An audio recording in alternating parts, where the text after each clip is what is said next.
Olá pessoal, meu nome é Luciana Carmo, sou professora de língua portuguesa na Rede Estadual de Educação do Rio de Janeiro. Ao longo de nossas aulas, abordamos assuntos com relação ao uso da nossa língua materna. Então, galera, estamos iniciando mais um ano letivo e mais um ano começamos enfrentando esse inimigo invisível, mas temos que crer que conseguiremos juntos vencer mais esse desafio. Queridos alunos, todas as atividades que vocês terão acesso foram elaboradas com a finalidade de possibilitar um bom desenvolvimento da disciplina de língua portuguesa, aprimorando assim suas habilidades e competências de maneira autônoma. Quando falamos em autonomia, não excluímos o papel do professor ou do suporte pedagógico. Esse sempre estará disponível para mediar qualquer conflito, reflexão, questionamento que possa surgir em nossa trajetória. Então, galera, agora nós vamos falar um pouquinho sobre o texto descritivo. Você certamente já teve que descrever algo ou alguém. Quantas vezes você esqueceu o nome de algum objeto que estava procurando e fez aquela breve descrição? Pega aquela coisa que a gente usa para coar o café, por exemplo, como é mesmo o nome? Imagino que você tenha que descrever a imagem abaixo para algum amigo. O que você faria? Descrever nada mais é do que apresentar as características de algo ou de alguém. Uma pessoa, um lugar, um aroma, um sabor, uma situação, um vaso de planta, uma paisagem, um livro, ou seja, tudo pode ser descritivo. A descrição é uma das práticas discursivas mais importantes para a comunicação humana.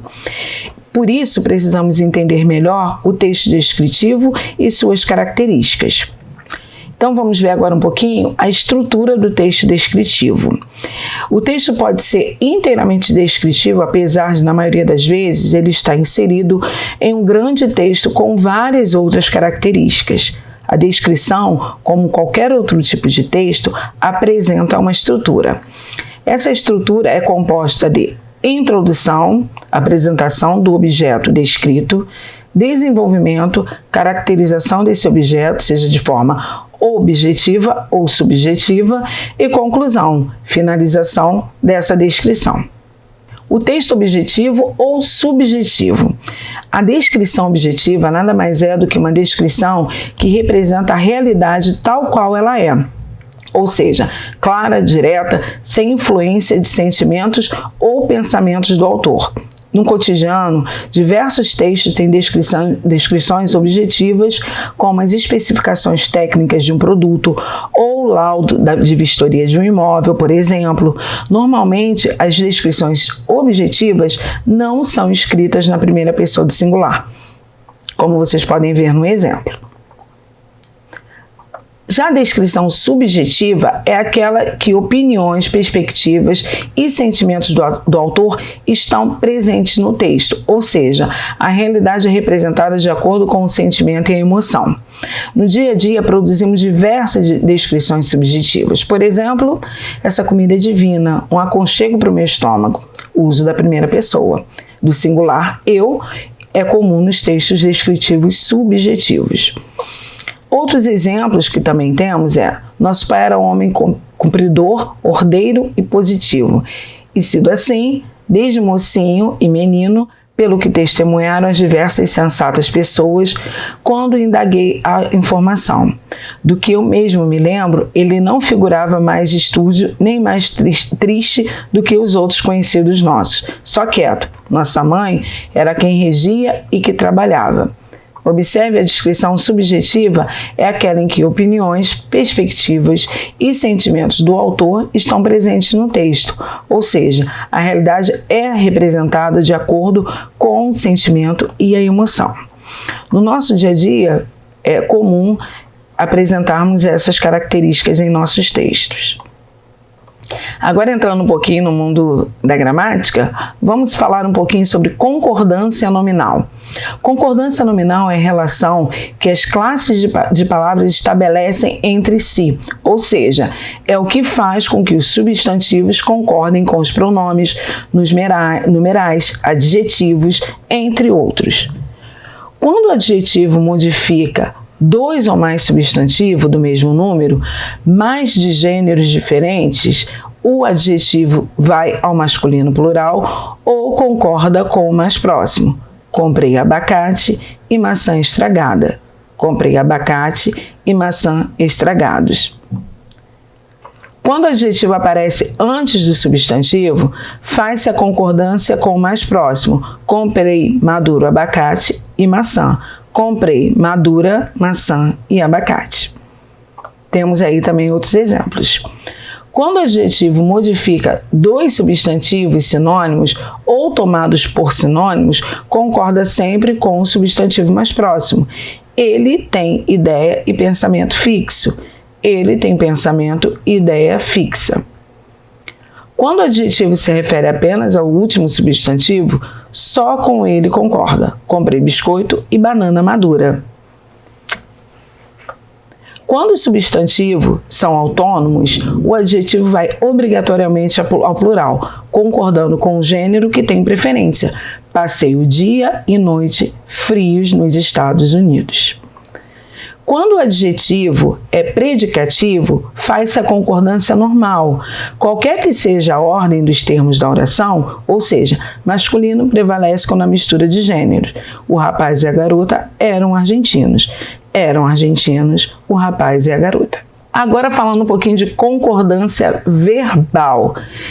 Essa é a relação estabelecida de forma harmônica entre sujeito e verbo. Isso quer dizer que quando o sujeito está no singular, o verbo também deve estar no singular.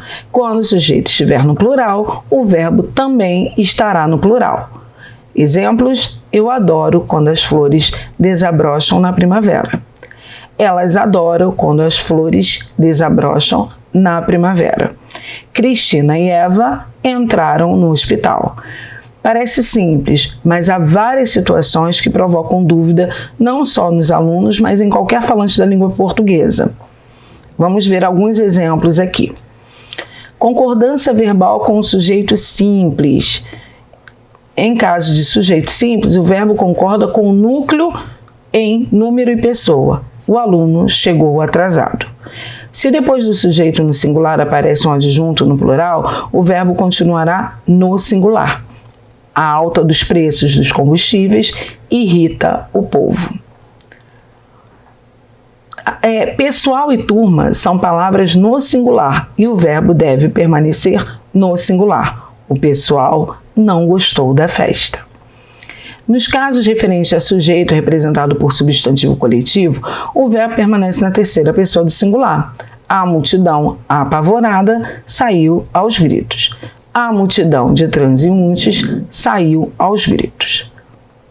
O nome acompanhado do artigo no plural pedem verbo no plural.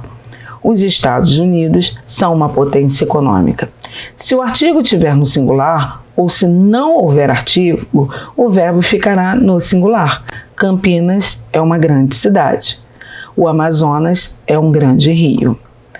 Quando o sujeito é representado por expressões partitivas, como por a maioria de, a maior parte de, a metade de, uma porção de, entre outras, o verbo, portanto, pode concordar com o núcleo dessas expressões quanto com o substantivo a que segue. A maioria dos alunos resolveu ficar. A maioria dos alunos resolveram ficar. Agora, falando um pouquinho de produção textual, vamos finalizar essa aula falando desse assunto de grande valia, principalmente no Enem, que é tão tremida, produção textual. Vamos aproveitar todas as informações dadas para vermos se como não é tão complicado assim produzir um texto. A produção de texto é um ato de expor por meio de palavras ideias sobre determinado assunto. Saber como escrever um texto pode ser um pré-requisito para conseguir um bom emprego, uma vaga na faculdade. Isso porque as pessoas que escrevem bons textos conseguem se expressar melhor. Vale lembrar que o hábito da leitura é essencial para se produzir um bom texto. Enquanto estamos lendo, vamos ampliando nosso vocabulário e, consequentemente, nosso universo interpretativo. Ou seja, com o ato da leitura, estamos aumentando nossa capacidade de entender melhor tudo o que nos rodeia. E já que estamos abordando o tema produção textual, que tal falarmos um pouquinho sobre coesão e coerência? Essas duas palavras elas podem influenciar muito no resultado do seu texto, pois elas vão definir como ele será compreendido. A coerência, no plano geral, a harmonia, a ligação e a sequência das ideias. Estas, quando apresentadas, não podem entrar em contradição com as outras. Um exemplo aqui, a parede está sentada. Se pararmos para analisar, ela está corretamente gramaticalmente falando. Por quê? Porque há um sujeito, um verbo e um complemento da ideia, mas claramente há algo errado com ela. Enquanto a coerência se preocupa com a ideia central, a coesão está relacionada às normas gramaticais, por exemplo, pontuação, conjunção, frases bem formadas. Ela faz com que as frases tenham uma ligação entre elas para que uma sequência lógica seja respeitada. Então, gostaram da nossa apresentação? Espero que tenham aproveitado bastante e que logo estaremos colocando tudo isso em prática em nossas aulas. Boa aula e até o nosso próximo encontro.